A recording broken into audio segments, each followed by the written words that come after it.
கொண்டு உங்க ஆட்சியை கழிச்சிருக்காங்க. ஆட்சியெல்லாம் யாரும் கலைக்கவில்லை. யார் சொல்றாங்க?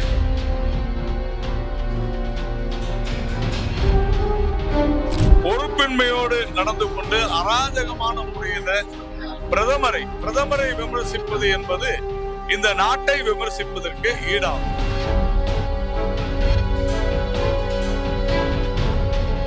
விகடன் என்கின்ற பெயர் வேண்டுமானாலும் பெரிதாக இருக்கலாம், ஆனால் விகடன் செய்திருக்கக்கூடிய காரியம் மிக கீழ்த்தரமான.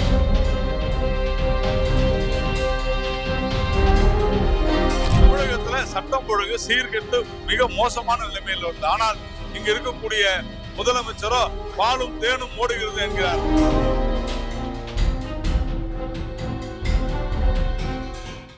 தொடர்ந்து பாத்தீங்கன்னா இப்போ ஒரு 4வது வருடமா பிரதமர் மேல பல பேர் இழிவா தான் பேசிட்டு இருக்காங்க. இப்ப விகடன் உட்பட நீங்க வந்து கார்ட்டூன் போட்டுருக்காங்க, இழிவா பேசுறாங்க. இதுக்கு முன்னாடி நடவடிக்கை இங்கே அந்த ஒரு கேள்வி இருக்குல்ல, அமைச்சர்களாகட்டும் பேசிருக்காங்க, திமுக பேச்சாளர்களாகட்டும் பேசிருக்காங்க. இதெல்லாம் நீங்க எப்படி பாக்குறீங்க? ஒரு நாட்டோட பிரதமர்ன்றதை விட்டுட்டு தனிப்பட்ட மோடியை விமர்சிக்கிறதா நாட்டோட பிரதமர் விமர்சிக்கிறது, ரெண்டுத்துக்கும் வித்தியாசம் இருக்குன்னு கூட தெரியாம விமர்சிக்கிறது எப்படி பாக்குறீங்க? ஊடகங்கள் இந்த நாட்டினுடைய ஒரு தூணாக சித்தரிக்கப்படுகின்றன. அவர்கள் பொறுப்போடு நடந்து கொள்ள வேண்டியது மிக அவசியம். பொறுப்பின்மையோடு நடந்து கொண்டு அராஜகமான முறையில பிரதமரை விமர்சிப்பது என்பது இந்த நாட்டை விமர்சிப்பதற்கு ஈடாகும். அதாவது ஒரு ஸ்டேட்டுக்கு எதிராக, அதாவது அரசுக்கு எதிராக என்று சொன்னால் அது பிரதமருக்கு எதிராக என்பதைத்தான் நாம் எடுத்துக்கொள்ள வேண்டும்.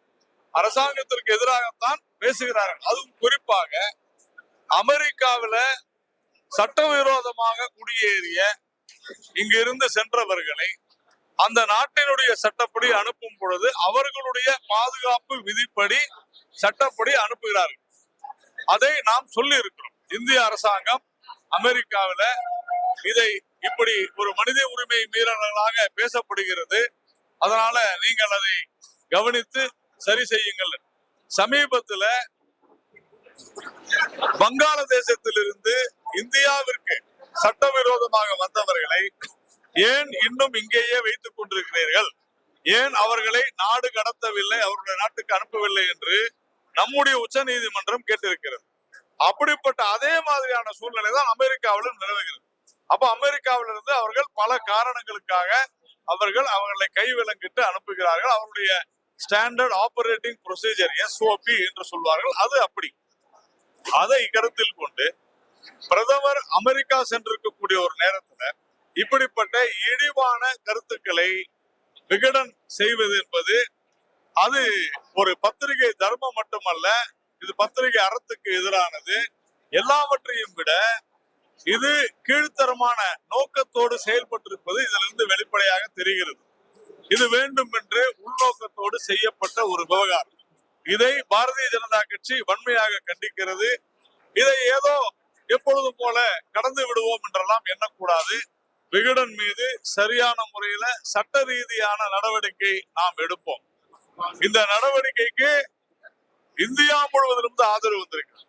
அதனால ஊடகங்கள் பொறுப்போடு நடந்து கொள்வது அதுதான் சரியானதாக இருக்கும்.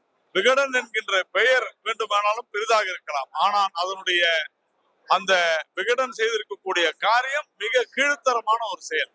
பத்திரிகைன்றதுனால நீங்க நடவடிக்கை எடுக்கிறீங்களா? ஏற்கனவே இப்ப அரசியல்வாதி முன்னாடி பேசிட்டாங்க, அவங்க மேல எல்லாம் யாராக இருந்தாலும் அப்ப ஏன் நடவடிக்கை எடுக்கலன்ற அந்த கேள்வி வருது. எல்லார் மேலும் நடவடிக்கை எடுத்துக்கிட்டு தான் இருக்கிறோம். நம்ம கண்டனம் தெரிவிச்சுக்கிட்டு தான் இருக்கோம், சட்ட ரீதியா எடுத்துக்கிட்டு தான் இருக்கோம். இதே பிரதமர் மீது அவதூறு பேசுவர்கள் மீது சட்ட ரீதியாக நடவடிக்கை. அவர் மேல நீங்க என்ன சட்ட நடவடிக்கை எடுத்தீங்க? யார் பேசுறாங்க? ஒரு அமைச்சரே சொன்னாங்க, நம்மளே நேர்காணல் பண்ணிருக்கோம். உடனடியாக அது குறித்து எவ்வளவு புகார் கொடுத்திருக்கிறோம். ஆளுகின்ற அரசு யாரு? திராவிட மாடல் திமுக ஆட்சி. அதனாலதான் இல்ல அரசு மீது இல்ல, ஒரு அமைச்சர் அப்படி பேசியது அதுவும் இழிவான செயல் தான். நாம் அதை தொடர்ந்து சொல்லி வருகிறோம். தாமோ அன்பரசனிலிருந்து அனைவருமே அப்படித்தான் பேசுகிறார்கள். நான் இல்லை என்று மறுக்கவில்லை. ஆனால் சட்டப்படி புகார் கொடுத்திருக்கோம். நடவடிக்கை எடுக்க வேண்டியது யாரு?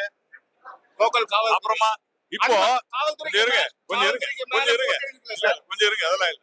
கோர்ட்டுக்கு நாங்க போயிருக்கிறோம், இல்ல உங்களுக்கு தெரியல.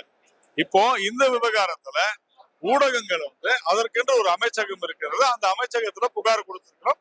சட்ட ரீதியாக நடவடிக்கை எடுப்போம். நெக்ஸ்ட் இப்ப இந்த கள்ளச்சாராயம் 2 பசங்க மீண்டும் ஒரு திருப்பிய நாடு முழுவதும் தமிழ்நாடு இல்ல, தமிழ்நாட்டுல இந்த கள்ளச்சாராயம் என்பது ஒரு வழக்கமாகிவிட்டது. காவல்துறைக்கு தெரிந்துதான் அதெல்லாம் நடந்திருக்கிறது என்பதை அந்த அந்த இடத்துல இருக்கக்கூடியவர்கள் சொல்வதிலிருந்தே பல புகார்கள் அவர்கள் மீது இருந்திருக்கிறது என்பதை எல்லாம் அவர்கள் சொல்வதிலிருந்தே நம்மால் புரிந்து கொள்ள முடிகிறது. அதிலும் 2 மாணவர்கள் வெட்டி படுகொலை செய்யப்பட்டிருக்கிறார்கள் என்பது உண்மையிலேயே மிக அதிர்ச்சியாக இருந்தது. இல்ல, முன்விரோதமாக இருந்தாலும் கூட வெட்டி படுகொலை செய்வது சட்ட ஒழுங்கு சீர்கேட்டைத்தானே குறிக்கிறது.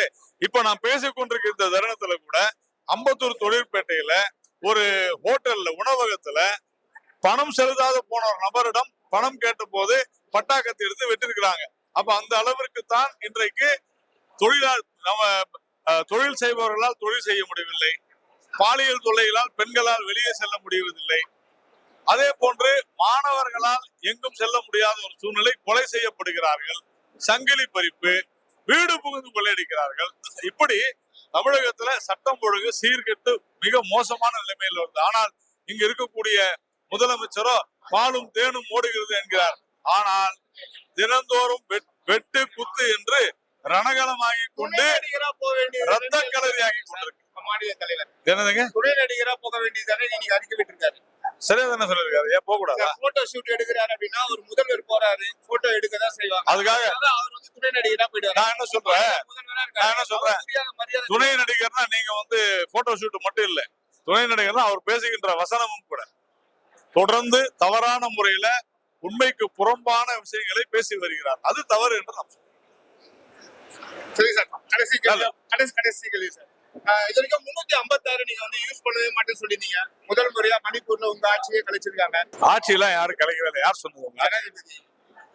அங்க வந்து அவங்க அந்த ஆட்சியில இருந்து ராஜினாமா செஞ்சதுனால அங்க ஜனாதிபதி ஆட்சி யாரும் கலைக்கல. ரொம்ப தேங்க்ஸ்.